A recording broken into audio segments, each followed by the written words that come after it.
ಹರಿಯಾಣದ ಮಾಡೆಲ್ ಒಬ್ಬರನ್ನ ಭೀಕರವಾಗಿ ಹತ್ಯೆ ಮಾಡಲಾಗಿದೆ. ಪ್ರಿಯಕರನೇ ಈ ಕೃತ್ಯ ಎಸಗಿದ್ದ ಅನ್ನುವಂಥ ಪ್ರಶ್ನೆ ಆ ಮೃತದೇಹ ಸಿಕ್ಕ ನಂತರ ಎದ್ದಿದೆ.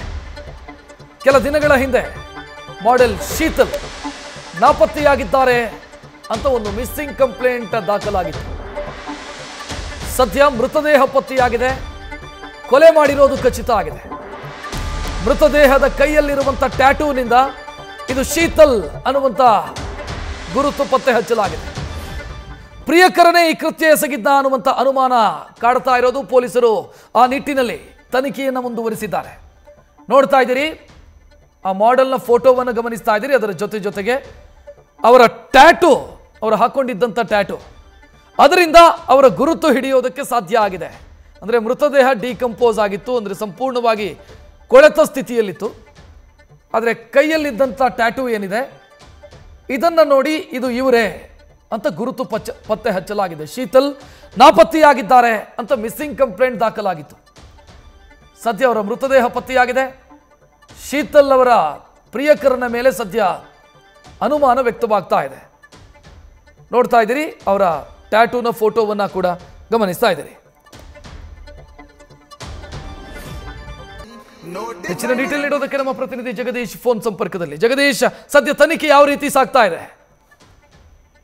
ರಕ್ಷತ್, ಹರಿಯಾಣದ ರೂಪದರ್ಶಿ ಹತ್ಯೆಯ ವಿಚಾರವಾಗಿ ಬಹಳಷ್ಟು ದೊಡ್ಡ ಮಟ್ಟದಲ್ಲಿ ಹರಿಯಾಣದಲ್ಲಿ ಒಂದು ರೀತಿಯ ಸಂಚಲನ ಮೂಡಿಸ್ತಾ ಇದೆ. ಯಾಕಂದ್ರೆ ಈ ರೂಪದರ್ಶಿ ಬಹಳಷ್ಟು ಫಾಲೋವರ್ಸ್ ಗಳನ್ನ ಇಟ್ಕೊಂಡಿದ್ರು, ಮತ್ತೆ ಇವರ ಅಂದ್ರೆ ಫಾಲೋ ಮಾಡುವಂತವ್ರು ಸಹಿತ ತುಂಬಾ ಜನ ಇದ್ರು. ಆದ್ರೆ ಈ ಒಂದು ಪ್ರಕರಣ ಇದೆಯಲ್ಲ, ಯಾಕಂದ್ರೆ ಕಳೆದ ಒಂದು ವಾರದ ಹಿಂದೆಯೂ ಸಹಿತ ಇದೇ ರೀತಿಯಾಗಿ ಹರಿಯಾಣದ ಇನ್ನೊಂದು ರೂಪದರ್ಶಿಯೂ ಸಹಿತ ಹತ್ಯೆ ಆಗಿತ್ತು. ಆವಾಗಲೇ ದೊಡ್ಡ ಮಟ್ಟದಲ್ಲಿ ಸಂಚಲನ ಸೃಷ್ಟಿಯಾಗಿತ್ತು. ಈಗ ಇದು ಎರಡನೆಯ ಪ್ರಕರಣ. ಮತ್ತೆ ಈ ಪ್ರಕರಣಕ್ಕೂ ಆ ಪ್ರಕರಣಕ್ಕೂ ಸಂಬಂಧ ಇಲ್ಲ. ಆದ್ರೆ ಜನಂದ್ರೆ ಸಾಮಾಜಿಕ ಜಾಲತಾಣಗಳಲ್ಲಿ ಮಾತ್ರ ಇಲ್ಲಿ ಸೇಫ್ ಇಲ್ಲ ಅನ್ನುವಂತಹ ಸಂದೇಶ ರವಾನೆ ಆಗ್ತಾ ಇರುವಂತದ್ದು. ಈ ಪ್ರಕರಣ ಏನು ಅಂತಂದ್ರೆ, ಜೂನ್ 9ನೇ ತಾರೀಕು ಈ ಒಂದು ಶೀತಲ್ ಏನಂದ್ರೆ ಕಾಣೆ ಆಗ್ತಾರೆ. ಕಾಣೆಯಾದಂತಹ ಸಂದರ್ಭ ಹೇಗಿರುತ್ತೆ ಅಂತಂದ್ರೆ, ಅವರು ಶೂಟಿಂಗ್ ಹೋಗಿರ್ತಾರೆ. ಶೂಟಿಂಗ್ ಹೋಗಿ ಅಲ್ಲಿ ಏನಂದ್ರೆ ಶೂಟಿಂಗ್ ಅನ್ನ ಮುಗಿಸ್ಕೊಂಡು ಬರ್ತೀನಿ ಅಂತ ಮನೆಯವ್ರಿಗೆ ಹೇಳಿದ್ರು ಸಹಿತ ಯಾವುದೇ ಕಾರಣಕ್ಕೂ ತಡರಾತ್ರಿ ಆದ್ರೂ ಮನೆಗೆ ಬರೋದಿಲ್ಲ.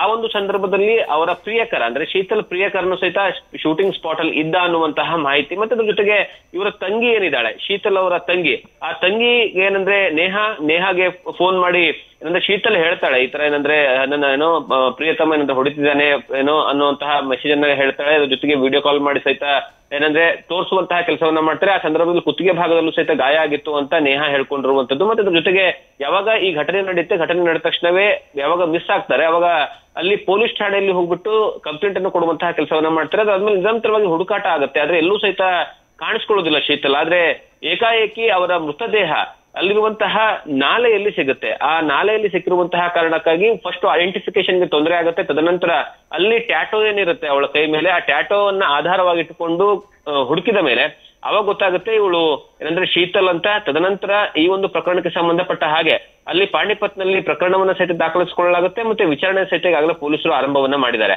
ಇಲ್ಲಿ ಕ್ಯೂರಿಯಾಸಿಟಿ ಇರುವಂತದ್ದೇನು ಅಂತಂದ್ರೆ, ಆ ಪ್ರಿಯತಮನ ವೆಹಿಕಲ್ ಅಂದ್ರೆ ಕಾರು ಸಹಿತ ಆ ಒಂದು ನಾಲಾ ಹತ್ರ ಸಿಕ್ಕಿರುವಂತದ್ದು. ಆ ಕಾರಣಕ್ಕಾಗಿ ಪ್ರಿಯತಮನು ಸಹಿತ ನಾಪತ್ತೆಯಾಗಿದ್ದಾನೆ. ಅವನು ಇದಾನ ಇಲ್ವಾ, ಅವನೇನಾದ್ರೂ ಕೊಲೆ ಮಾಡಿ ಹೋಗಿದಾನ, ಅಥವಾ ಏನಂದ್ರೆ ಕೊಲೆ ಮಾಡಾದ್ಮೇಲೆ ನಾನು ಸಹಿತ ಸತ್ತಿದ್ದೀನಿ ಅನ್ನುವಂತಹ ನಾಟಕ ಮಾಡ್ತಿದ್ದಾನೆ ಅನ್ನುವಂತಹ ಯಾವ ಮಾಹಿತಿಯೂ ಸಹಿತ ಇಲ್ಲ. ಹಾಗಾಗಿ ಈಗಾಗಲೇ ಪ್ರಕರಣವನ್ನ ದೊಡ್ಡವಾಗಿ ಗಂಭೀರವಾಗಿ ಪರಿಗಣಿಸಿರ್ತಕ್ಕಂತಹ ಪೊಲೀಸರು, ಯಾಕಂದ್ರೆ ಹೈ ಪ್ರೊಫೈಲ್ ಪ್ರಕರಣ, ಯಾಕೆ ಅಲ್ಲಿನ ಮಾಡೆಲ್ಲು ಮತ್ತೆ ಹೆಚ್ಚಿನ ಪ್ರಮಾಣದಲ್ಲಿ ಜನರನ್ನ ಫಾಲೋ ಅಪ್ ಮಾಡ್ತಾ ಇದ್ರು ಇವಳನ್ನ. ಹಾಗಾಗಿ ಈ ಒಂದು ಪ್ರಕರಣವನ್ನ ಪೊಲೀಸರು ಈಗಾಗಲೇ ದೊಡ್ಡ ಮಟ್ಟದಲ್ಲಿ ಚುರುಕಿನ ತನಿಖೆಯನ್ನ ಮಾಡ್ತಾ ಇದ್ದಾರೆ. ಇಲ್ಲಿವರೆಗೂ ಸಹಿತ ಪ್ರಕರಣಕ್ಕೆ ಸಂಬಂಧಪಟ್ಟ ಹಾಗೆ ಯಾರನ್ನೂ ಸಹಿತ ಬಂಧನ ಮಾಡೋದಕ್ಕಾಗಿಲ್ಲ. ಯಾಕಂದ್ರೆ ಯಾರು ಕೊಲೆ ಮಾಡಿದ್ರೆ ಅನ್ನುವಂತಹ ವಿಚಾರಣೆ ಇನ್ನೂವರೆಗೂ ಸಹಿತ ನಡೀತಾ ಇರುವಂತದ್ದು. ರಕ್ಷತ್, ಥ್ಯಾಂಕ್ ಯು ಜಗದೀಶ್ ಮಾಹಿತಿಗೆ. ನ್ಯೂಸ್ ಫಸ್ಟ್, ನಿರ್ಭೀತಿಯಿಂದ ನಿಮ್ಮ ಪರವಾಗಿ.